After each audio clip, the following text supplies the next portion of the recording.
জাতীয় নির্বাচন ইস্যুতে যদি বলতে চাই তাহলে জাতীয় নির্বাচনের সবচেয়ে বড় উদ্দেশ্য যেটা আমাদের, এটা হচ্ছে আমাদের দেশে গণতন্ত্রের চর্চাটা অব্যাহত রাখা। যদি চর্চা অব্যাহত না থাকে তাহলে আমরা দেখেছি যে বিভিন্ন সময়ে সমস্যা তৈরি হয়, জটিলতা তৈরি হয়, বিভিন্ন প্রশাসনিক সমস্যা হতে পারে, রাজনৈতিক সমস্যা। পর্যন্ত রাষ্ট্রে মৌলিক সংস্কার হবে তখন পর্যন্ত আপনার যে দলই আসুক, পরবর্তীতে এটা দেখা যাবে যে আপনার এক ধরনের স্বৈরাচার সরকারি হবে, প্রতিষ্ঠিত হবে একটা সময় গিয়ে। সেটা নির্বাচন নিয়ে তো সমস্যা না, সমস্যা হচ্ছে সংস্কার নিয়ে।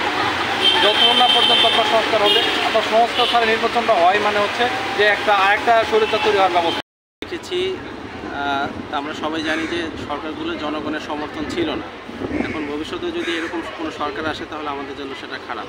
তাই চাইবো যে একজন দেশের নাগরিক হিসেবে জনগণের সমর্থন আসুক, সরকার আসুক, এবং সরকারের প্রধান লক্ষ্যই থাকবে দেশের উন্নয়ন করা এবং জনগণের সর্বাধিক মঙ্গল সাধন করা। এটাই আমি আশা করি।